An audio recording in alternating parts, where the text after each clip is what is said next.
रिया चक्रवर्ती का एक और दावा हुआ गलत। उनका यह कहना कि वो सुशांत की लाइफ को कंट्रोल नहीं करती थी, ये एकदम झूठ है। इस झूठ से पर्दा उठाया है सुशांत और रिया की कॉमन फ्रेंड स्मिता पारेख ने। हाल ही में स्मिता पारेख को रिया चक्रवर्ती ने एक्सपोज करने की कोशिश की, उनकी और स्मिता की कुछ चैट्स को लीक करके, लेकिन ये चैट्स भी रिया पर भी भारी पड़ी।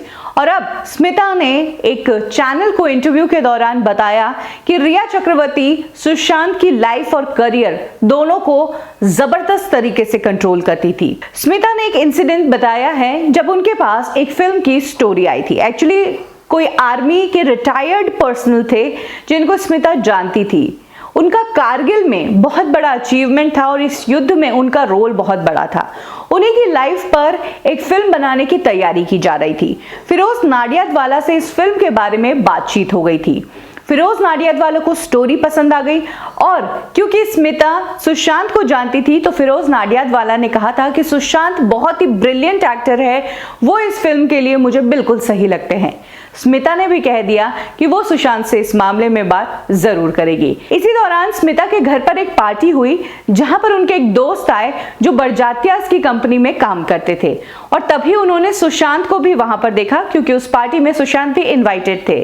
बरजात्यास के साथ काम करने वाले उस शख्स को सुशांत सिंह राजपूत एक बहुत अच्छे इंसान और बहुत ब्रिलियंट एक्टर भी लगे और यही कारण था कि उन्होंने बरजात्यास से बात की कि क्यों ना हम एक फिल्म सुशांत सिंह राजपूत के साथ बनाएं। ये दोनों ही ब्रांड्स बॉलीवुड की बड़ी ब्रांड्स में मानी जाती है। इनफैक्ट सलमान खान को इस इंडस्ट्री में खड़ा करने में बरजात्यास का बहुत बड़ा हाथ था। ऐसे में सुशांत सिंह राजपूत के पास इतने बड़े ऑफर्स थे। ये बात है अगस्त 2019 की। स्मिता ने इन ऑफर्स के बारे में एक बार सुशांत से जिक्र किया जब उनके घर पर एक सेशन था। एक्चुअली ये रीडिंग, पोएट्री, इन सब के सेशंस किया करते थे। तब सुशांत भी आया करते थे और उनके साथ रिया भी आया करती थी। स्मिता के घर पर ही ये सेशंस होते थे। उसी सेशन के दौरान स्मिता ने सुशांत को बताया कि किस तरह से फिरोज नाडियाडवाला और बरजात्यास उनके साथ काम करना चाहते हैं। तो इस पर सुशांत कुछ अपना रिएक्शन देते उससे पहले ही रिया बोल पड़ी कि फिरोज नाडियाडवाला के बारे में तो मैंने सुना है कि वो एक्टर के सिर पर गन रखता है और फिर बोलता है कि काम करना है इस फिल्म में और पैसा नहीं दूंगा। और फिर जैसे ही बरजात्यास का नाम आया तो रिया कहती है कि बरजात्यास का कंटेंट अब कौन देखता है, कौन इस तरह की फिल्में पसंद करता है।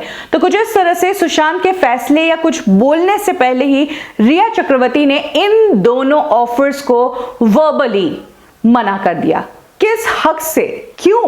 कई बार ऐसा होता है कि अगर आप किसी के साथ पर्सनल रिलेशन में भी होते हैं तो भी प्रोफेशनली आप उसको स्पेस देते हैं, लेकिन रिया चक्रवर्ती ना तो पर्सनली सुशांत सिंह राजपूत को कोई स्पेस देती थी और ना ही प्रोफेशनली उनके डिसीजंस उन्हें लेने दिया करती थी। उस दिन स्मिता का कहना है कि सुशांत के चेहरे पर हल्की सी गिल्ट नजर आ गई थी कि उन्हें नहीं बोलने दिया जा रहा है और रिया सामने से जवाब दे रही है।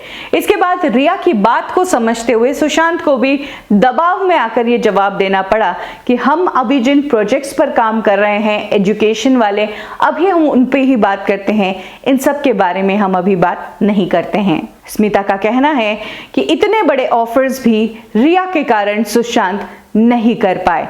इनफैक्ट रिया ने तो ये तक कह दिया अब सुशांत ऐसी फिल्मों में काम नहीं करेगा, अब तो सुशांत सुपर हीरो वाली फिल्में करेगा, बैटमैन टाइप की फिल्में करेगा। तो कुछ इस तरह से रिया चक्रवर्ती सुशांत सिंह राजपूत को कंट्रोल किया करती थी, ना सिर्फ पर्सनल डिसीजन के लिए बल्कि प्रोफेशनल डिसीजन के लिए।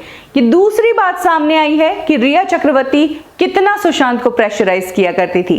पहली बात वो जब वो जनवरी में अपनी फैमिली के पास रहने के लिए गए थे 1 महीने के लिए, लेकिन वो ट्रिप 1 दिन में ही खत्म करनी पड़ी क्योंकि रिया के बैक टू बैक कॉल्स आए और रिया वापस आने के लिए प्रेशर कर रही थी।